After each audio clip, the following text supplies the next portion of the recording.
Hello guys, I am Estrella Gloria. Welcome back to my YouTube channel, and today I will talk about our green card marriage-based interview experience and timeline. So we started our journey by submitting all the forms for our adjustment of status on February 25, 2021. And on March 26, 2021, we received the receipt notice. On June 17, 2021, I received the I-693 deficiency notice. On July 3, 2021, I received the biometric appointment notice. On July 21, 2021 was my biometrics appointment date. And on September 2021, I requested to expedite my employment authorization document and advance parole through USCIS chat support.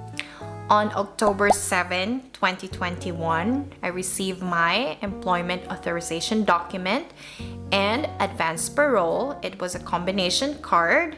And a week after, I received my social security number. On February 14, 2022, I received the interview notice. On February 28, 2022, I did my I-693 medical exam. And on March 14, 2022, was our interview appointment date. First tip, don't forget to bring your appointment letter. How long was the interview? Our interview was scheduled for 9:30 a.m.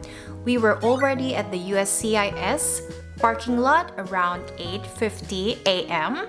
and then we entered the building at 9:15 a.m., which is 15 minutes before our scheduled appointment. I think we were bombarded with a lot of questions for more than 30 minutes, and I was just nervous the whole time. At the entrance, the guard will ask if you have a knife, pepper spray. I always have those in my bag, so I have to go back to our car and leave my self-defense items behind. After that, we did the X-ray, body scan, metal detector, just like in the airport security. You have to take off your shoes, belts, watch, and bag and put it in a tray to be scanned.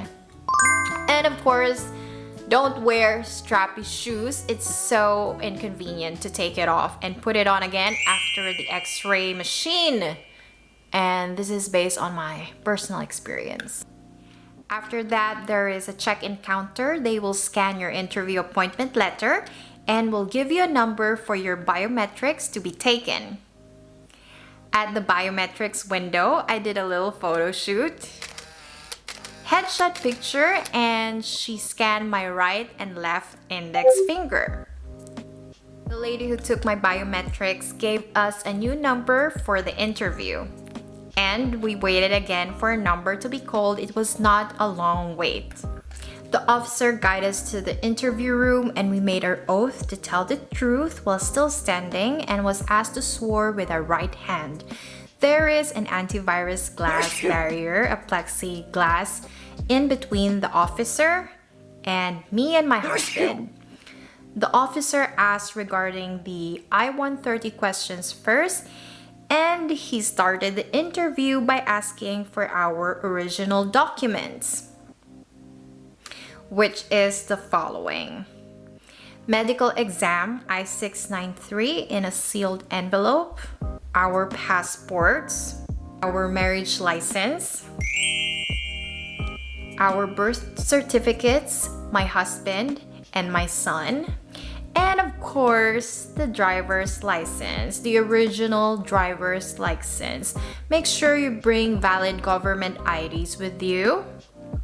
Someone forget their wallet and all IDs was inside that wallet. And the driver's license was not presented during the interview. Seriously, who the heck forgets their ID in the most important day of their life, which is the green card interview? Like, seriously, who does that? Of course, the officer didn't like that. He was displeased. It was not a good start, which is minus points. And remember, disclose all your past misdemeanors if you have one. And make sure you speak to a lawyer before you go for your interview. Or just bring a lawyer as a backup. It applies to both the petitioner and the beneficiary. They can see everything, even your past life. Joke. He asked the timeline of our relationship when we started getting serious, how we met, at least remember the month and the year. For me, it was hard because we met 5 years ago. I tried to remember how the relationship started, when and how it got serious or official. He asked for any proofs of communication at the beginning of our relationship. I knew my husband since April 2017. I didn't bring any. I just never thought of it. And I never thought in the beginning that I was going to be married with my husband and will be applying for a green card 5 years later. That needs loads of evidence. Unfortunately, I am not good at fortune telling. I don't have a talent for that. I can see the future. So, I have this tip. Once you start dating a foreign national, make sure you document the journey.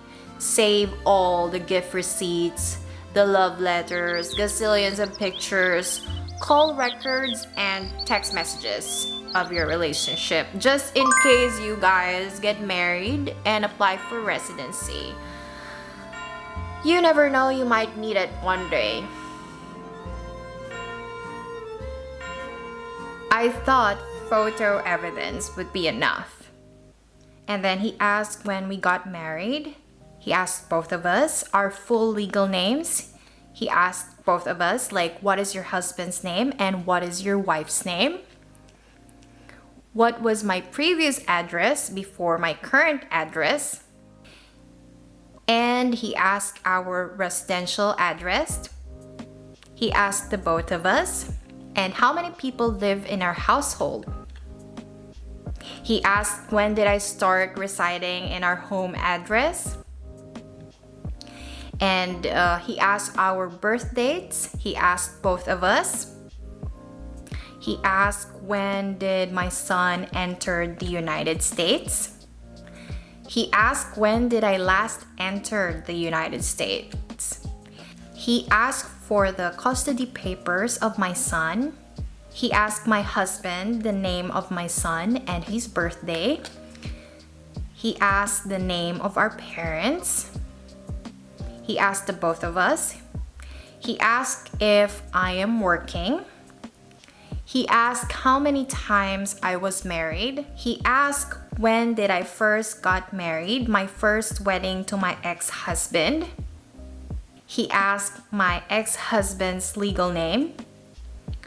When did I get the divorce and where? When was I separated from my ex-husband? When did my ex-husband last seen my son? And if my son and his father, my ex-husband, are still communicating. How me and my husband decided to get married. And then finally, the inadmissibility questions from I-845. I said no to everything. He asked me if I understand every question. I said yes. And the last question was if I have a black pen, which I said yes. To sign the I-845 form, everything toned down after that. It was more relaxed and the officer was already smiling. He asked to give him any documents that we think he might need. I gave him a copy of email electronic plane tickets from Houston to Manila. My husband was supposed to fly over to the Philippines, but it didn't happen because of COVID-19. And I also gave him domestic plane tickets from Manila to Calibo with my husband. my son and I and my 2 nephews. He asked for a joint bank account. And of course, I bought 3 months latest pay stub of my husband. And this is my little chiki. Boom, boom, boom. Her name is Fluffy Butt. We don't have joint accounts, so I gave him our photocopies of both our driver's license, me and my husband, showing the same address, 3 months recent credit card statements, a letter from the bank saying that I am an authorized user of my husband's credit card. I gave him a copy of the car insurance under my father-in-law's policy when I took the driver's exam to apply for my driver's license. I had my name listed on the policy. I gave him both our individual bank statements for the recent 3 months showing our same residential address. Again, we don't have a joint bank account. He asked for pictures. I showed him 2 photo albums, wedding photo album and album with pictures of family and friends. He made me pick the photos to submit. He said, looks like a genuine marriage, good sign. He quickly looked at every picture in our photo albums. I also gave him the Wi-Fi bill in my name showing our current address. I also gave him the water, gas, and electricity bill showing our current address under my husband's name. And the home mortgage bill under my husband's name. I also gave him my son's school records that he is currently enrolled, showing me and my husband as his guardian. I gave him school ID report card and the student portal screenshot. And he also asked me when did I take the screenshot, and told us if he calls the school, my son's record should be there. I said yes, sir. We gave him my husband's W-2 forms, latest tax statement, married, filed jointly. He asked my husband if he ever has plans on putting my name in the house. My husband did a long explanation why I was not in the mortgage. And please bring a black pen. He asked me for a black pen to sign the I-485 after the interview. At the end of the interview, he told us we will either receive a decision or RFE, and said that he understands that I was nervous. I had a hard time remembering the timeline. I couldn't tell the exact dates of the beginning of our relationship. He was nice. He was a really nice officer. He was just doing his job. He wanted to make sure that our marriage is genuine. It was more relaxed at the end of the interview, where we did everything all by ourselves. We didn't hire a lawyer. For some couples, their interview was very easy, like there's not a lot of questions. I've seen a lot of YouTube videos. Our interview was tough because we don't have any joint account, plus I didn't have any proof of communication when our relationship started, and someone left the driver's license in the car. Do not take this lightly. Prepare, and prepare. Double check your original documents and be organized. Make sure you answer questions truthfully, be honest, and everything's going to be alright. All's well that ends well. Again, don't forget your driver's license to the interview so the officer will not give you a hard time and bombard you with a lot of questions. And bring a black pen with you, and bring a face mask too if you are from a high COVID-19 transmission rate area. And bring all possible evidence like pictures together with family and friends, different seasons, holidays, travels, occasions like birthdays and weddings, photos with, with timestamps, especially if you don't have a lot of joint accounts. This is very important. I think our pictures were the saving grace. of our application. And you can also screenshot your social media pictures because it has dates. For example, like in Facebook, Instagram, and WhatsApp. And also bring letters, greeting cards from both of you and from each other's side of the family. Proof of the gifts that you receive from your partner, like receipts, etc. Screenshots with timestamps, maybe a chat conversation or call record logs with dates. And also, this is very important, have joint accounts. Bring a signed written testimony of an affidavit of your genuine relationship from your friends and family members, maybe neighbors who know you personally as a couple, that says under the penalty of perjury, under the laws of the United States. The officer mentioned this if I can actually get this kind of letter from his family.